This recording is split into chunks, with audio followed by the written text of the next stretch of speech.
अस्सलामुअलैकुम वरहमतुल्लाहि वबरकातुहू।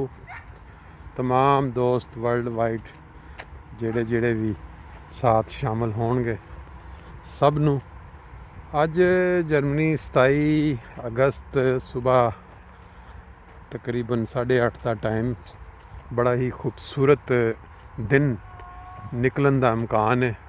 अगर इंसान देखे सूरज वाली साइड ते जिस तरह बदल हल्के हल्के नज़र आ रहे हैं। एक दो दिन तो मौसम ठंडा होना शुरू हो गया। इस साल दी जिहड़ियां गर्मियां ने आलमोस्ट अपने एंड ते पहुँच चुकियां ने। देखो तुसी लोगों ने अपने अपने फन दे कैसे कैसे मशागल पाल रखे ने। ये जिहड़े यूरोपियन कौमां ने इन्हां दा ये कि सारा इत्थे एक वड्डा साथ जिहड़ा उन्हां दे कुत्तियां दे नाल है और उन्हां नूं लै के सुबह निकलना बाहर जाके उन्हां नूं घुमाना दौड़ाना। जिस तरह साडे मुल्कां दे विच ये वे कि असीं अमूमन समझने कि बच्चे या फैमिली जिहड़ी है साडे वास्ते ओह प्रायोरिटी है। इन्हां कौमां दे विच ये है कि बच्चे जिहड़े ने इन्हां दे जदों जवान 16-16 साल दे हो जाते हैं तो क्योंकि इन्हां दा कल्चर इंजदा कि उन्होंने अपने घरों चों चले जाना अपना अपना कहते ने बंदोबस्त कर लो।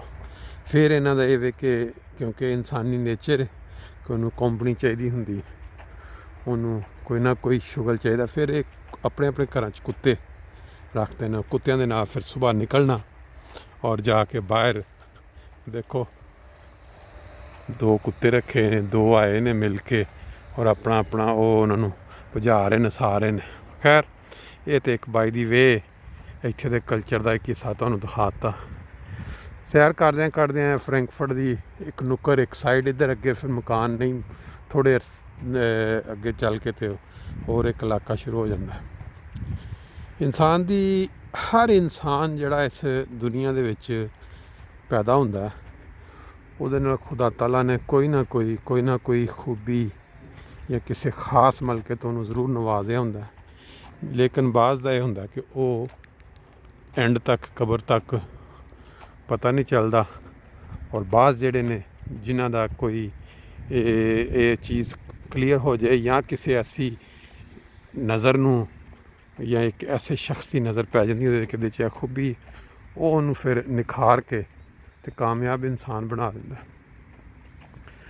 साडे इत्थे यूरोप दे विच जिहड़ी एक खास सब तो वड्डी चीज़ है वो बज़ाहिर तो ये वे जी ये इन्हां मुल्कां दी एक रूटीन दी चीज़ है, यानी एक आम बंदा ही समझदा। लेकिन ओहदे सारी जिन्नी तरक्की जिन्नी कामयाबी इन्हां मुल्कां ने हासिल कीती है वो बुनियादी रोल उन्हें अदा किया।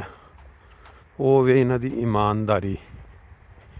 ईमानदारी हर शोबे दे विच कि इन्हां ने अगर कोई काम कर रहे ने तो उस काम नूं किसी नूं काम नूं लै लो तुसीं इन्हां चों जिहड़े बड़े वड्डे वड्डे बंदे मसलन बाज़ फैक्ट्रियां दे मालक ने, बाज़ सियासतदान ने।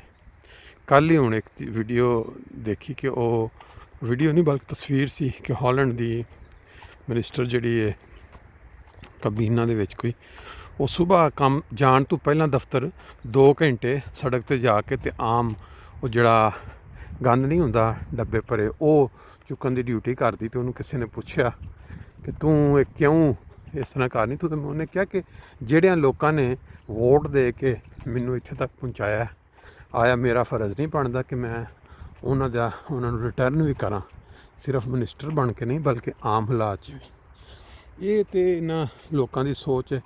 फिर एक निज़ाम इंजदा कि जो चीज़ भी तुसी कमानी उहदे विचों ऑटोमैटिकली एक हिस्सा जिहड़ा मुख्तस हो जाना दोबारा फलाह वास्ते उन्हां लोगों के जिहड़े दे हकदार ने। ये सारियां चीज़ां जिहड़ियां ने ये इस्लामिक तालीम दे बिल्कुल बराबर ने। जिहड़ियां है इस्लामी तालीम है लेकिन अपना इन्हां कौमां ने लई। एक चीज़ लै लो इन्हां दी उन्होंने अगर उहदे ते गौर करो तो लगता है कि ये इस्लाम के उत्ते अमल कर रहे हैं। ਸਿਰਫ ਇੱਕ ਚੀਜ਼ ਜਿਹੜੀ ਹੈ ਉਹ ਉਹਨਾਂ ਨੇ ਛੱਡ ਦਿੱਤੀ ਹੈ ਕਿ ਮਜ਼ਹਬ ਨੂੰ ਸਿਆਸਤ ਦੇ ਨਾਲ ਨਹੀਂ ਮਿਲਾਇਆ, ਕਿ ਮਜ਼ਹਬ ਨੂੰ ਇਸਤੇਮਾਲ ਕਰਕੇ ਆਪਣੇ ਸਿਆਸੀ ਅਜ਼ਾਇਮ ਹਾਸਲ ਕਰਨਾ ਇਹ ਇਹਨਾਂ ਛੱਡ ਦਿੱਤਾ ਹੈ, ਜਿਹਦੀ ਵਜ੍ਹਾ ਤੋਂ ਇਹਨਾਂ ਨੇ ਤਰੱਕੀ ਵੀ ਕੀਤੀ, ਇਮਾਨਦਾਰੀ ਸਿੱਖੀ, ਝੂਠ ਛੱਡਿਆ। ਅਤੇ ਇਹਨਾਂ ਅੱਲਾਹ ਤਾਲਾ ਸਾਰਿਆਂ ਨੂੰ ਇਹਦੇ ਉੱਤੇ ਅਮਲ ਪੈਰਾ ਹੋਣ ਦੀ ਤੌਫੀਕ ਦੇਵੇ।